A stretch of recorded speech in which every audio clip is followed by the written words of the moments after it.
গতকাল টিআইবি একটি রিপোর্ট দিয়েছে। সেই রিপোর্টে বলা হচ্ছে সরকারের 100 দিনে 605টি খুন। আমি আশা করেছিলাম মাননীয় স্বরাষ্ট্রমন্ত্রী আজকে এখানে উপস্থিত থাকবেন, কিন্তু আমি সামনে তাকিয়ে দেখলাম মাননীয় স্বরাষ্ট্রমন্ত্রীর আসনটি খালি, অর্থাৎ তিনি উপস্থিত নাই। কি আর করা, তার অনুপস্থিতিতেই বলি। সরকারের প্রথম 100 দিনে দেশে হত্যা, অপহরণ সহ বিভিন্ন অপরাধে উদ্বেগজনক হারে ঘটেছে বলে দাবি করছে ট্রান্সপারেন্সি ইন্টারন্যাশনাল বাংলাদেশ। এই সময় দেশে 605টি খুন, 196টি অপহরণের ঘটনা ঘটেছে বলে জানায় সংস্থাটি।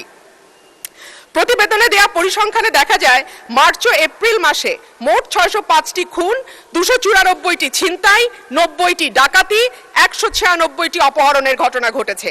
একই সময় পুলিশের উপর হামলার ঘটনা ঘটেছে 129টি, চুরির ঘটনা 2214টি।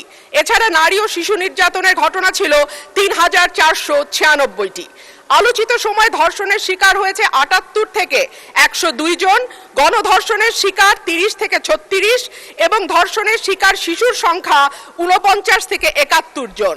মাননীয় স্পিকার, আমাদের এই পরিসংখ্যানটি স্পষ্ট করে দেয় বাংলাদেশে গত 3 মাসে আইন শৃঙ্খলা পরিস্থিতির অবস্থা কি। আমি বলেছিলাম যে এই সরকারের অর্থনীতি এবং আইন শৃঙ্খলা এই দুটো বিষয়ে যারা মন্ত্রণালয়ের দায়িত্বে আছেন তাদের উপরে নির্ভর করবে 50 ভাগ এবং বাকি 50 ভাগ অন্যান্য মন্ত্রণালয়ের উপরে, যে এই সরকারটি কতটুকু সফল বা ব্যর্থ হবে।